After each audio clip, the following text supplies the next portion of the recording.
Class 9th का chapter number 1 उसमें हम लोग सबसे पहले कुछ बेसिक चीजें पढ़ेंगे। नंबर इंफॉर्मेशन, नंबर्स की जो इंट्रोडक्शन है, हम लोग कहाँ से नंबर आए, सबसे पहले क्या आया, तो वो चीज हम लोग पढ़ेंगे। जैसे कि सबसे पहले है रियल नंबर, जिनसे सभी नंबर्स बनी हैं।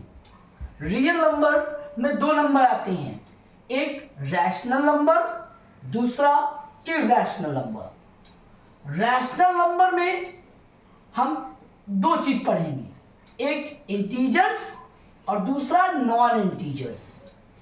फिर इंटीजर में हम लोग तीन चीजें पढ़ेंगे। इंटीजर के तीन पार्ट पढ़ेंगे, क्या?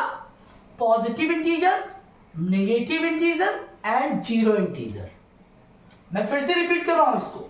रियल नंबर में हम लोग दो चीजें पढ़ते हैं, क्या? रैशनल नंबर, जिसे हम क्यू से रिप्रेजेंट कर रहे हैं, और इरैशनल नंबर, जिसे हम क्यू डैश से कर रहे हैं। तो अभी हम इसकी बात नहीं करेंगे, इसके पार्ट होते हैं। रैशनल नंबर के दो पार्ट होते हैं, इंटीजर्स और नॉन इंटीजर्स। फिर नॉन इंटीजर्स की बात अभी हम नहीं कर रहे हैं। इंटीजर्स के तीन पार्ट होते हैं, positive integer, negative integer and zero integer. अब हम लोग इसमें कुछ चीजें पढ़ेंगे कि बेसिक में नेचुरल नंबर क्या है। नेचुरल नंबर को हम n से रिप्रेजेंट करते हैं। नेचुरल नंबर जब हम काउंटिंग करते हैं तो काउंटिंग हमारा कहाँ से स्टार्ट होती है?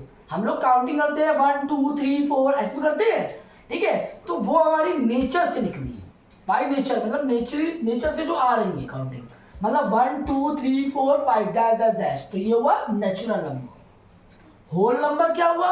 अब होल नंबर में क्या है? जैसे भाई अगर कोई चीज है जिसको काउंट नहीं करेंगे, है ना, तो अगर मान लीजिए कोई 4 चीजें हैं, मान लो राम के पास 4 पेन है और उसने 4 के 4 पेन दे दिए, तो अब उसके पास कुछ नहीं बचा ना, तो वो तो नेचुरल नंबर में है नहीं।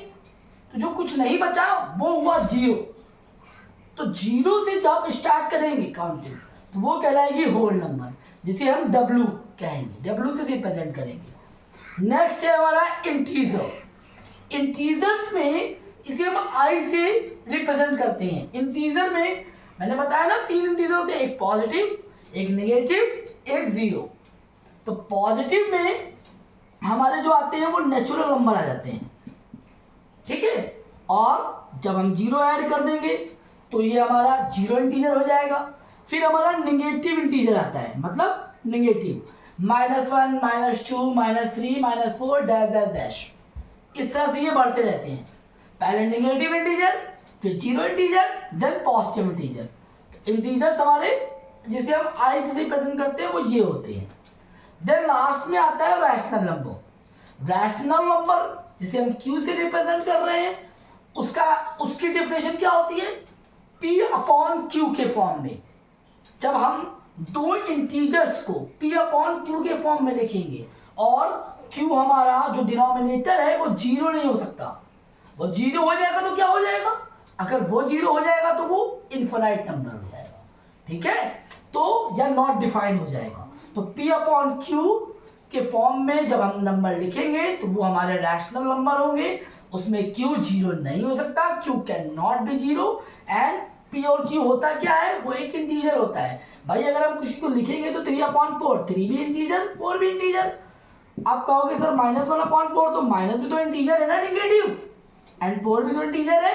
तो दोनों ही इंटीजर को मिला के जो बना वो हमारा क्या बना? Rational number. और इसमें नीचे वाला जीरो नहीं हो सकता। ओके, इतनी बात समझ में आ गई?